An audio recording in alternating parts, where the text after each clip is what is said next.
হুম। ঠিক আছে? আমি যে বলতেছি অকলে পড়ানোর যোগ্যতা রাখি। হুম।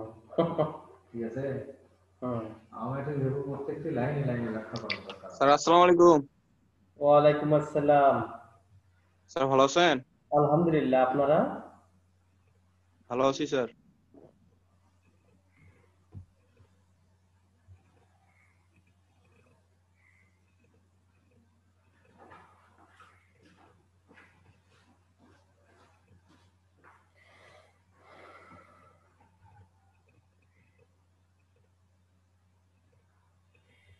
আসসালামু আলাইকুম।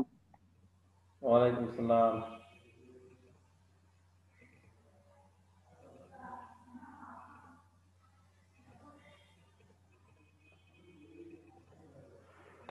আসসালামু আলাইকুম। ওয়ালাইকুম আসসালাম। Ji, we are taking some times while attending the class. Someone is attending, so we need only 30 seconds. Within 30 seconds, we will start our class.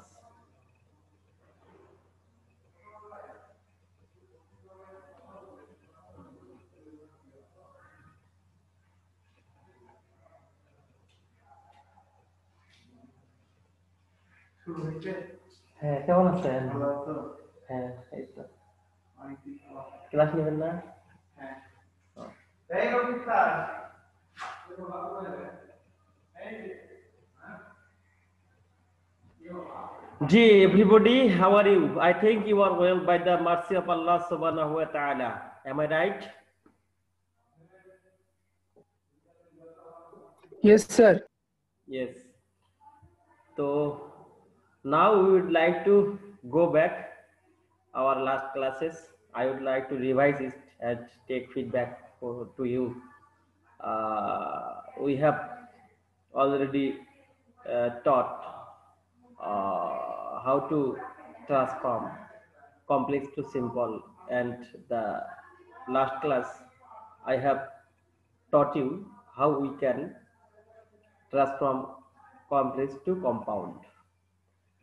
So I think if you follow the rules, you will be highly benefited. So now I'd like to ask some question to you about assignment. The second assignment is going on. দ্বিতীয় assignment চলতেছে, তো তোমরা have you finished your assignment, second assignment, and give it to the school? Sir দ্বিতীয়টা শেষ। জি sir. আচ্ছা, এটা এটা কবে জমা দিতে হবে? কালকে। কালকে। কালকে 1 তারিখ, তাই না?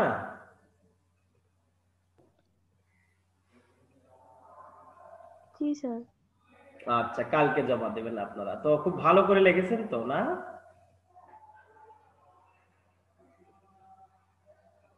কথা বলেন। আমরা দেখতে পাচ্ছি S M Mehedi Hasan. S M Mehedi Hasan, আপনি কি ক্লাস 9 এর স্টুডেন্ট?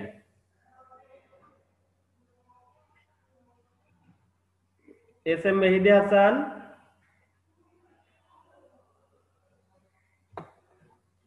বাবু রিয়াদ হাসান, কোনো সমস্যা?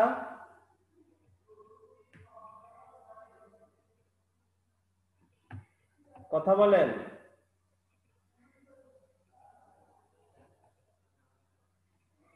রিয়াদ হাসান, আপনি শুনতে পাচ্ছেন আমাকে? আসসালামু আলাইকুম স্যার। হ্যাঁ স্যার, শুনতে পাচ্ছি। কথা বলেন না কেন? যখন কথা বলতে বলা হবে কথা বলবেন। It is your duty while asking some to speak you should speak. Now I would like to ask Mithila Akter, আপনি লাইনে আছেন? জি স্যার। তারিন, তারিন আপনি লাইভে আছেন?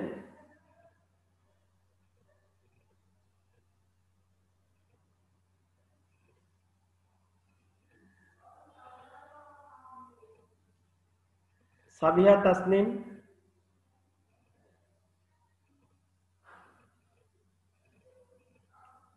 জয়িতা শুনতে পাচ্ছেন? অ্যানি? হ্যাঁ স্যার। তারিন কথা বলছে না কেন? ও কি চ্যাটিং করতেছে নাকি? আসি স্যার। তারপর এখানে অ্যানি, আপনি লাইনে আছেন? অ্যানি, আদনান, আকিব শুনতে পাচ্ছেন? জি স্যার, শুনতে পাচ্ছি। অ্যানি আছে। এই মেয়েগুলো তো আমি কখনো দেখিনি, এই মেয়েগুলো খুব অ্যাক্টিভ। এই যে অ্যানি, জয়িতা, তারিন, সাবিহা, তাসনিম, তারপর এখানে আছে আমি খুব অ্যাক্টিভ, আমি খুব ভালো। যাও লিয়ে যাও, তোমার ইয়া কর্ম লিখে দিছি, পলিটিলি। এখানে রাউজা, শুধু অনন্যাকে আমি মনে হয় দেখেছি, এছাড়া কাউকে তো আসলে ফেস টু ফেস দেখা হয়নি। যাই হোক, কখনো সুযোগ হলে দেখা হবে হয়তো, বা যদি আমরা বেঁচে থাকি ইনশাআল্লাহ। তো বলা হয়েছিল গতকাল দো অলদো যুক্ত কমপ্লেক্স সেন্টেন্সকে কিভাবে কম্পাউন্ড করব, বলেছিলাম দো অলদো ডিলিট করে দিয়ে কমার জায়গায় বাট, বাস। তারপরে বলেছিলাম সিন্স অ্যাজ হোয়েন যুক্ত কিভাবে আমরা কমপ্লেক্স সেন্টেন্সকে কম্পাউন্ড করব, বলেছিলাম সিন্স অ্যাজ হোয়েন তুলে দেব, কমার জায়গায় এন্ড। ওকে। তারপরে বলেছিলাম ইফ যুক্ত পজিটিভ মূল ভার্ব থেকে কমার আগ পর্যন্ত লিখবো, প্লাস কমার জায়গায় এন্ড দেব। তারপরে বলেছিলাম ইফ যুক্ত নেগেটিভ মূল ভার্ব থেকে কমার আগ পর্যন্ত লিখবো এবং ওই জায়গায় কমার জায়গায় অর দেব।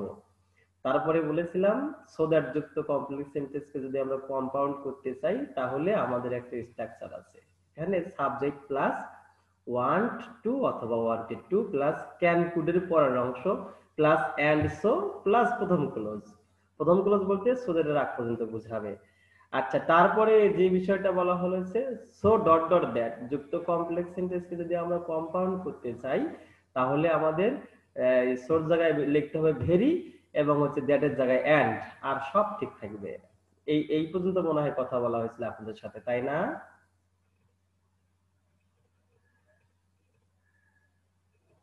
কথা জি বলে। স্যার। হ্যাঁ, জি, এই পর্যন্ত কথা।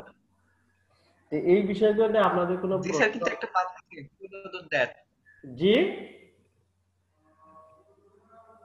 স্যার একটা বাদ ফালাইছেন, সো ডট ডট দ্যাটও পড়াইছিলেন। জি, ওটা আমি বলেছি, আপনি হয়তো ওই সময় লাইনে ছিলেন না হয়তো, বা এখনই বলছি আমি। জি, আচ্ছা, এখনো যে আমি বলছি, জয়িতা আপনি কি শুনেছেন এখন বললাম আমি? জি স্যার। হ্যাঁ। তো আপনারা এখন তো এই রুলস গুলো এভাবেই হবে, এর বাইরে আর তেমন কিছু দেখা যায় না। কিন্তু আপনাদের রুল ছাড়াও কিছু আছে, সেগুলো প্র্যাকটিক্যালি প্র্যাকটিস করে শিখতে হয়। রুল ছাড়াও কিছু কিছু আছে, সেগুলো প্র্যাকটিক্যালি প্র্যাকটিস করতে হয়। বুঝেছেন? প্র্যাকটিক্যালি প্র্যাকটিস করতে হবে। যেগুলো কোনো নিয়ম দিয়ে হবে না, যেগুলো হচ্ছে মাঝখানে relative pronoun who, who is, that দিয়ে আমরা অনেক সময় কমপ্লেক্স করব। যেমন বলি হচ্ছে আদনান ইজ অ্যাক্টিভ, তাহলে আমরা ব্যক্তি হলে it is Adnan who is very active. বুঝেছেন? যদি বলা হয় জয়িতা, জয়িতা ইজ অ্যাটেন্টিভ, তাহলে যদি লিখি it is Joyita who is very attentive. যদি লিখি হলো দা বুক ইজ ইন্টারেস্টিং, তাহলে আমরা এটা ফাটাতে পারি this is the book which is very interesting. এরকম ব্যক্তি হলে হু আসবে, বস্তু হলে সরি ব্যক্তি হলে হু হবে এবং বস্তু হলে হুইচ হবে। জি, আপনারা কি বুঝতে পারতেছেন? অ্যানি,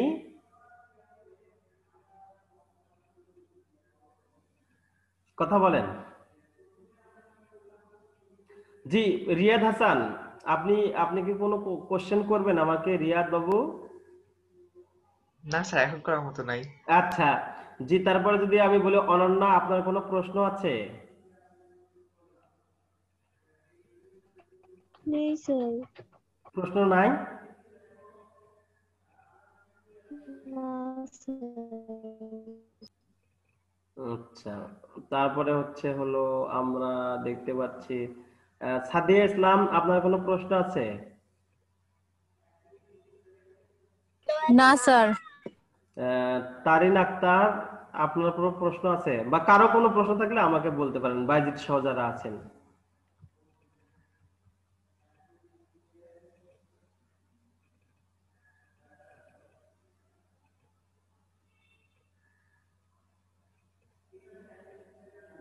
কারো প্রশ্ন নাই? বলেন।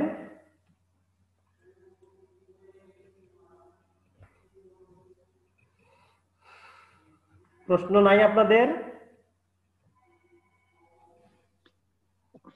জি না স্যার।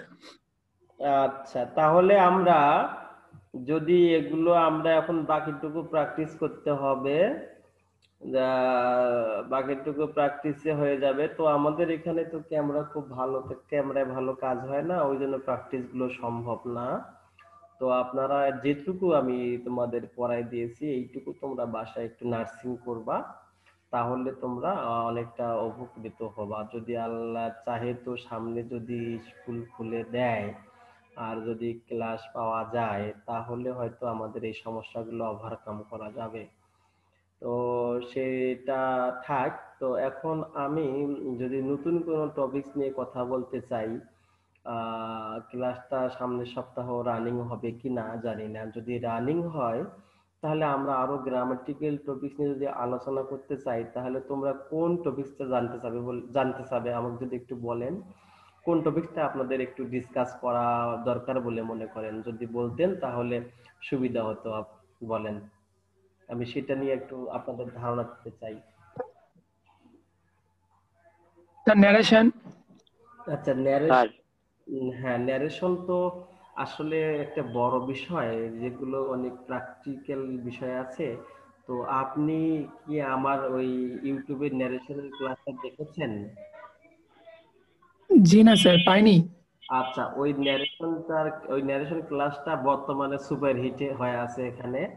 যদি দেখা যায় ওয়াইএমসি তে মোট সাবস্ক্রাইবার যদি হয় 700 কত যেন হায়ারিস, আমার ওইটা সাবস্ক্রাইবার হয়ে গেছে হলো আপনার 876, 77, 78 এরকম 80 প্লাস হয়ে গেছে।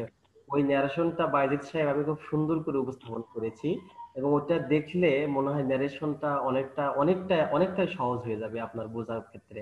আপনি দেখবেন, সার্চ দিয়ে দেখবেন, ওখানে অনেক সর্বোচ্চ ভিউয়ার্স হয়েছে এই ক্লাসটাতে। ওই ক্লাসটা স্যার ইউটিউবে সার্চেন? জি জি জি, ইউটিউবে দেওয়া আছে। ওই ক্লাসটা যদি আপনি দেখেন তাহলে দেখবেন যে প্রথমেই সার্চ দিলে ওই ক্লাসটা আসবে। ওই ক্লাসটা ন্যারেশনে সুন্দর করে একটা মনে করে কি বলবো সারাংশ এমন এত সুন্দর করে উপস্থাপন করা হয়েছে যে আপনি যদি মনোযোগ দিয়ে খাতা কলম নিয়ে বসে যদি একটা ক্লাস করেন, আপনি ন্যারেশন একদিনে শেষ, যদি আপনার টেন্স ক্লিয়ার থাকে। আর যদি আপনার ওখানে করাইছেন? হ্যাঁ, জেরান করাইছি, ইনফিনিটিভ করাইছি। তো আপনি কে বলছেন? জেরান্ডের কথা বললেন আপনি? মিথিলা। হ্যাঁ, মিথিলা। আপনি আমার সাথে কি অ্যাড আছেন কিনা? আমি একটা ইনফিনিটিভ এবং জেরান্ড পার্টিসিপের একটা ক্লাস নিয়েছি, খুব 7 মিনিট 8 মিনিটের ক্লাস, বেশি 12 মিনিট একটা আছে, একটা মনে হয় 7 মিনিট আছে। এই যে খাতা কলম বসে খাতা কলম নিয়ে যদি আপনি 3টে ক্লাস করেন, যদি লেখেন, আপনি অনেকটা বুঝতে পারবেন জেরান্ড, ইনফিনিটিভ, পার্টিসিপল, এবং খুব সুন্দর করে বোঝানো আছে। জি, আমি আপনাকে যদি পারি মিথিলা আক্তার, আপনি আমার সাথে মনে হয় অ্যাড আছেন, আমি চেষ্টা করব আপনাকে ওই ক্লাসটা আইডেন্টিফাই করে দেওয়ার জন্য। আর বাইজেদ আপনি ন্যারেশনের ইয়েটা পেয়ে যাবেন, ঠিক আছে? বাইজেদ আপনি হ্যাঁ। জি মিথিলা, এভাবে আমাদের কিছু কিছু বিষয় জানতে হয়। হ্যাঁ, কিছু কিছু বিষয় জানতে হয়, যেমন ক্লোজ। আসলে ক্লোজ শুধু আমরা নাম নাম শুনি, যেগুলো ক্লোজ গুলো নিয়ে একটু আলোচনা করা দরকার। তারপরে আমাদের হচ্ছে ইনফিনিটিভ, জেরান্ড, পার্টিসিপল। আপনারা অনেকে কানেক্টরস কে খুব কঠিন মনে করেন। কানেক্টরস খুব কঠিন মনে করেন, আপনারা ন্যারেশন কঠিন মনে করেন, আপনারা 6 নাম্বার সিম্পল, কমপ্লেক্স, কম্পাউন্ড কঠিন মনে করেন। আসলে এগুলো কঠিন না। যদি আপনার যে ক্লোজের জ্ঞানগুলো থাকে, আপনার সাবজেক্ট ভার্ব সম্পর্কে ধারণা থাকে, ট্রানজিটিভ ভার্ব, ইনট্রানজিটিভ ভার্ব, এটাও অনেকটা ইম্পর্টেন্ট বিষয়, বুঝেছেন? এই বিষয়গুলো কিন্তু খুব আহামরি যে সময় লাগে তা না, কিন্তু আহামরি সময় লাগে না। যদি আপনি একটু অ্যাটেনটিভ হন, ধারাবাহিকতা হবে, যদি একটু পড়াশোনা করেন 3, 4, 5 মাস, আপনি যখন বেসিকটা আপনার স্ট্রং হয়ে যাবে, আপনি যখন বুঝবেন, তখন আপনি ইজিলি সবগুলো ক্যাপচার করতে পারবেন। এখন আপনি রাইট ফ্রম ভার্বের 5টা নিয়ম দিয়ে আপনি করবেন, কিন্তু আপনি তো নাম্বার, পারসন, টেন্সের জ্ঞান নাই। আপনি রাইট ফ্রম ভার্ব কেমনে 5টা নিয়ম দিয়ে করা হবে? অনেকগুলো বাক্য আছে যেগুলো টেন্স অনুযায়ী হবে, অনেকগুলো বাক্য আছে প্যাসিভ হবে। তো এই বিষয়গুলো জানার ক্ষেত্রে আপনার বেসিক থাকতে হবে। আমরা ন্যারেশনের কথা বলি, ন্যারেশন করতে গেলে আমাদের একটা রুলস আছে। হ্যাঁ, রুলসটা কি? প্রেজেন্ট ইনডিফিনিট থাকলে হয় পাস্ট ইনডিফিনিট, তাহলে আপনার প্রেজেন্ট ইনডিফিনিট আইডেন্টিফাই করা শিখতে হবে।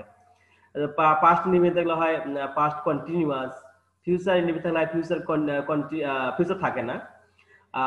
যদি প্রেজেন্ট কন্টিনিউয়াস হয় past continuous, present perfect, past perfect. এই যে আপনি পারফেক্ট গুলো যে আপনি পারেন না, এই যে সমস্যাগুলো, এই সমস্যাগুলো ওভারকাম না হলে আপনি কনফিউশন থেকে যাবে। আর যখনই আপনার কনফিউশন থাকবে তখন আপনি ইংরেজি গ্রামার শিখতে পারবেন না এবং তখন আপনি আগ্রহ হারিয়ে ফেলবেন। আবার অনেক সময় আরো কারো দুর্বল বিষয়গুলো আছে। আপনার ডিগ্রি যখন করতে যাই তখন আপনার ডিগ্রির ফর্ম গুলো জানেন না। যে ডিগ্রি গুলো ফর্ম করতে আপনার সময় লাগবে কতক্ষণ, আধা ঘন্টা লাগবে আপনার, বুঝেছেন? সেই সিস্টেমটা আপনি ধরতে পারেন না। আপনার অনেক সময় যে হলো কিছু ভার্ব লাগবে, যে কিছু ভার্ব পরিবর্তন হয়, যেমন হ্যাভ থাকলে ক্যাচ থেকে কট হবে। হ্যাঁ, এই যে জিনিসগুলো, চুজ থেকে চুজ হবে, একটা ও মাইনাস হবে, মিট থেকে মেট হবে। এই যে ফর্মগুলো আছে, এই ফর্মগুলো আপনাদের কারো সমস্যা, সেটা করতে আপনার কতক্ষণ সময় লাগবে জানেন? আপনি যদি 1 ঘন্টা পড়েন অথবা 3 ঘন্টা পড়েন তাহলে আপনার এই সমস্যাটা ওভারকাম হবে। কিন্তু আমাদের এই সমস্যাগুলো ধরে দেওয়া হয় না বিধায় আপনাদের একটু বুঝতে সমস্যা হয়। আপনি দেখেন অ্যাফার্মেটিভ থেকে নেগেটিভ করবেন, কিছু অপোজিট ওয়ার্ড লাগে। সেই অপোজিট ওয়ার্ড গুলো দেখবেন আপনার একটা বক্স আছে, সেই বক্সের মধ্যে দেখবেন এগুলো অপোজিট ওয়ার্ড আছে। সেই অপোজিট ওয়ার্ড গুলো পড়তে আপনার ভালো মেধা হলে আপনি সর্বোচ্চ 40 মিনিট লাগবে মুখস্থ করতে, 40 মিনিট এনাফ। কিন্তু আপনি ওটা আপনি কখনো সময় দেননি। হ্যাঁ, ওটাকে আপনি গুরুত্ব দেননি। ডিগ্রি পরিবর্তন আপনি গুরুত্ব দেননি। আপনি স্ট্রং ভার্ব, উইথ ভার্ব গুরুত্ব দেননি। আপনি অনেক প্রিপজিশন আছে, কমন প্রিপজিশন, ডিপেন্ড থাকলে অন হবে, হ্যাঁ, চেঞ্জ অ্যাবাউট হয়, ব্রিং অ্যাবাউট হয়। এই যে কিছু প্রিপজিশন তো শেষ নাই। এই প্রিপজিশন আপনার যদি দাগায় যদি আপনাকে আমি যদি আপনাদের 75টা প্রিপজিশন বা 125টা যদি প্রিপজিশন আপনার দাগায় দিয়ে মুখস্থ করে নেই, যদি দাগাই দেওয়া হয়, যদি এই কয়টা প্রিপজিশন আপনি মুখস্থ করতে পারেন, তাহলে আপনার উইথ কুল উইদাউট কুল সমস্যা হবে না। বুঝেছেন? ব্রাস্ট ইনটু, হ্যাঁ, burst into, enter into, depend on, হ্যাঁ, হিট আপন, তারপর হলো অ্যাবসেন্ট ফ্রম, হ্যাঁ, deviate from, absorb in, attentive to, useful for, useful to, necessary for, necessity to. এই যে কমন কিছু বিষয়গুলো যে আছে, এই বিষয়গুলো যখন আমাদের ক্লিয়ার হবে তখন আমরা with Kullu without Kullu easily করতে পারবো। বুঝেছেন? আমাদের এই কিছু সমস্যা, যে সমস্যাগুলো যদি ধরে দেওয়া হয়, যদি একটু সময় নিয়ে ওগুলো পড়ানো হয়, আর 2-3টা মাস পরবর্তীতে আপনি যখন করতে যাবেন গ্রামার, তখন আপনার অনেকটা ইজি হয়ে যাবে। জি, এর উদাহরণ হিসেবে বলা যায় যে আপনার ল্যান্ড প্রপার্টি কিছু নাই, আপনি নতুন চাকরি করেছেন, এখন বাসা করতে হবে, তাহলে আপনার কি বেতন আপনি পাবেন, সেটা খরচ করবেন, খাবেন, আবার বাসার জায়গা কিনবেন, জায়গা কেনার পরে ওটাতে বাড়ি করতে হবে, অনেক টাকা পয়সা, অনেক শ্রম লাগবে, অনেক সময় লাগবে।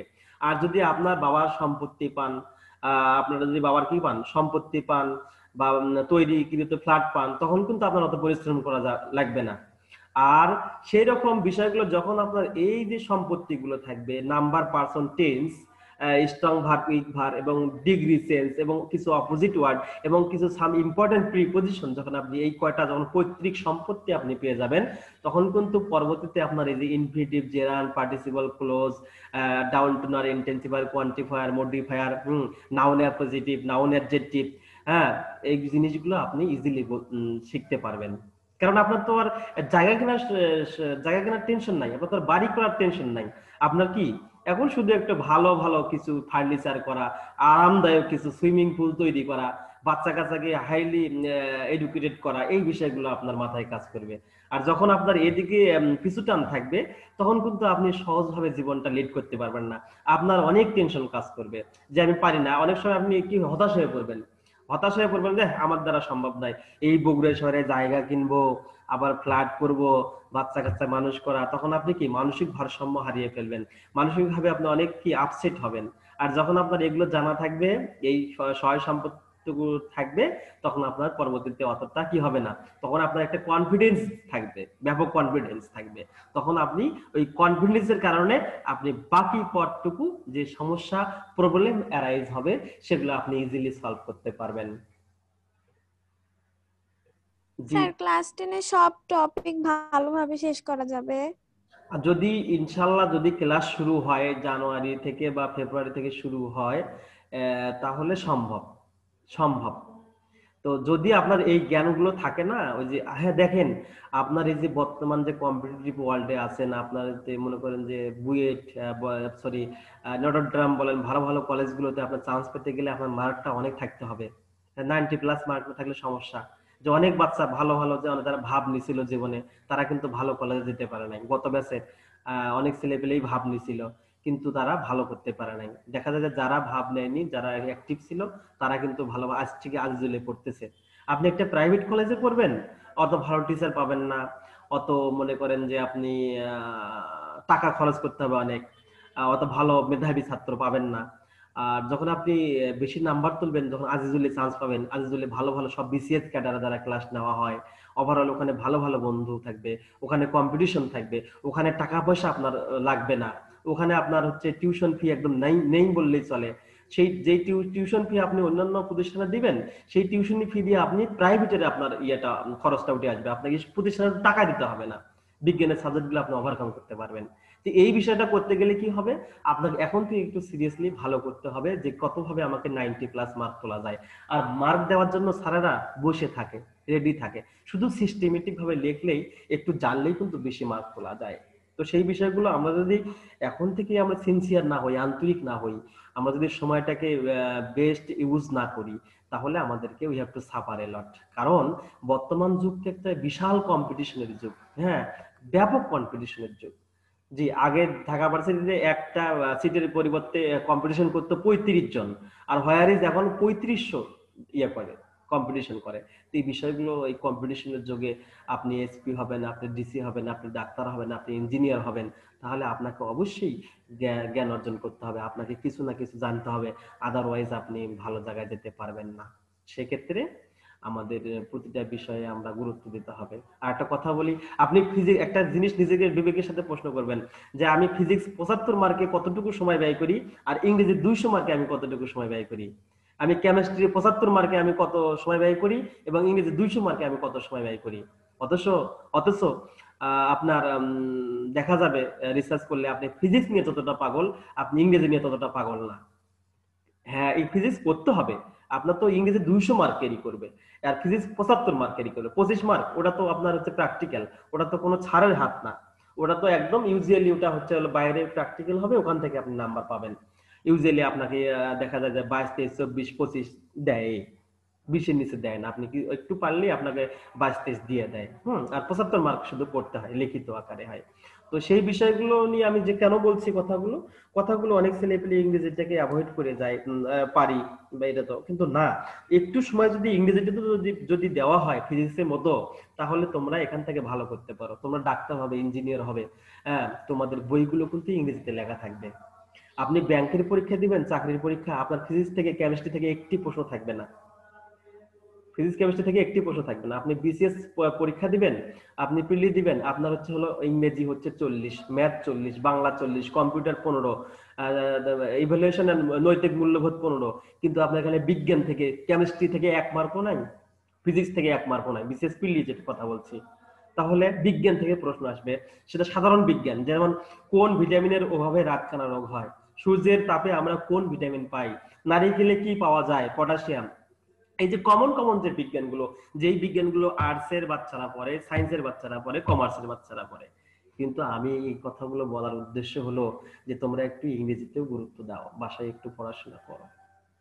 আমি আজকে অনেকে একটা ইংরেজির একটা পাঠাই দিছি, মেসেঞ্জারে অনেককে আমি পাঠাই দিছি, প্রায় 100 খানেক বাচ্চাকে আমি পাঠাইছি একটা ইংরেজির গুরুত্বের উপর, যে আসলে কি কি কোন জায়গায় কি সমস্যাগুলো হচ্ছে, এই বিষয়গুলো। অনেক ছাত্র আজ কান্না করে ফোন দিয়ে যে স্যার আপনি 200 গ্রামের বইটা আমাদের ব্যাগে রাখতে বলতেন, আপনার সাথে আমাদের অনেক বাক বিতণ্ডা হয়েছে, আপনার কথা আমরা অনেককে অ্যাভয়েড করছি, কিন্তু আজকে আমরা বুঝতে পারছি স্যার যে আপনি আমাদের 1 নাম্বার টিচার ছিলেন।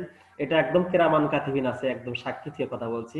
রিসেন্টলি ঘন ফোন দেওয়া হচ্ছে, তারা আজকে এডমিশনের জন্য যখন তারা শ্রম দিচ্ছে, তখন তারা এই সমস্যাগুলো ফিল করছে যে স্যার আপনি অনেকদিন প্রতিদিনে বলতেন যে আমার 200 গ্রামের ইংরেজি বইটা একটু ভেতরে ব্যাগের ভেতরে রাখবেন, বইটা নিয়ে আসবেন। অনেকে বই নিয়ে আসতো না, ইন্টারমিডিয়েট কথা বলছি। তারা আজকে এডমিশনে গিয়ে তারা আজকে অনেক মানে কি বলবো, অনেক টেনশন করতেছে, তারা অনেককে কান্না করতেছে, স্যার কি অবস্থা, ইংরেজি তো কিছুই বুঝতেছি না। আমরা তো পড়ে ওই তো ফাঁকি দিয়ে যাচ্ছে।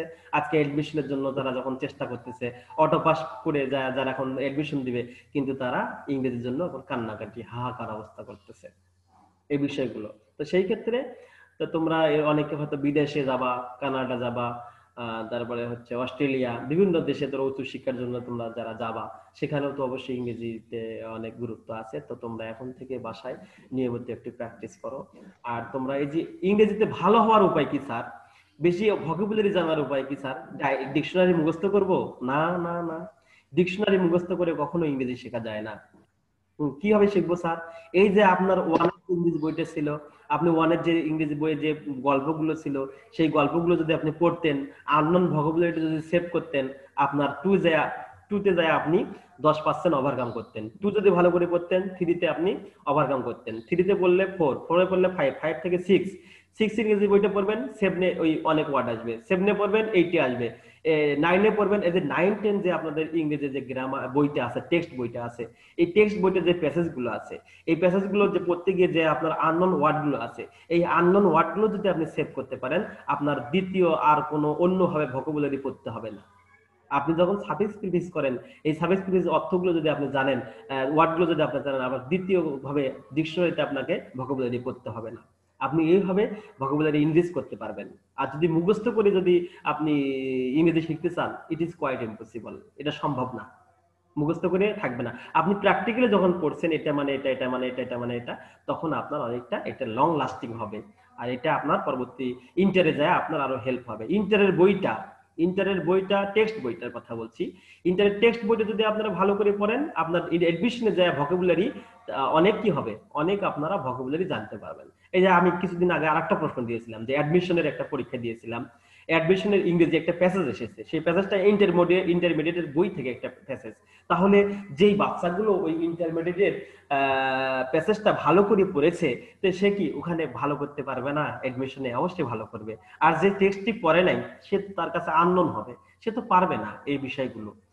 তো তোমরা আজকে আমি আসলে উপদেশমূলক কিছু কথা বললাম তোমাদের, তা জানি না কতটুকু ইফেক্টিভ হবে, তোমরা মানবা কিনা সেটা তোমার ব্যাপার, এটা আমার দায়িত্ব ছিল, আমি বললাম। আজকে হলো লাস্ট ক্লাস এই সপ্তাহের। তো আমরা নেক্সট দিন যদি একটু গ্রামার আলোচনা করি, তাহলে আমরা অন্য একটা বিষয় নিয়ে আলোচনা করব। স্যার, জি বলেন। সামনের সপ্তাহে কি নতুন রুটিন আপনার ক্লাস আছে? আপনি দেখবেন, আপনি গুগল ক্লাসরুমে গিয়ে আপনি সার্চ করবেন আজকে, ঠিক আছে? সার্চ করে আপনি পেয়ে যাবেন, সমস্যা নাই। যদি হয় আমরা যে কোনো একটা বিষয় নিয়ে, আপনারা যেটা কঠিন মনে করেন, আমি সেটা নিয়ে কাজ করব। কোনো কঠিন কিছু নাই যদি আপনার বেসিকটা ভালো থাকে। নাম্বার পার্সন টেন্স অনুযায়ী সবকিছু হয়। Am is are was are have has had can could may might shall should will would had better, যা আছে, এস হবে কোথায়, এস হবে না কোথায়, কি হবে, সব নাম্বার পার্সন বলে দিবে, ঠিক আছে? আর নাম্বার পার্সন টেন্স, আর কিছু ভার্ব চেঞ্জ করা শিখতে হবে, যেমন catch caught caught, teach taught taught, buy bought bought, bring brought brought, fight fought fought, think thought thought, এই জিনিসগুলো, made make made made, choose choose chosen, meet meet meet, এই জিনিসগুলো জানলে আপনারা ভালো করবেন। তো ততক্ষণে আপনারা ভালো থাকবেন। আপনাদের প্রতি, সবার প্রতি, my pray will be with you, so that you may overcome your problem in English and you may attentive in your text boy and listen. By thanking all, I would like to close my class. Thank you everybody. May Allah bless you. Sir ওয়ালাইকুম আসসালাম।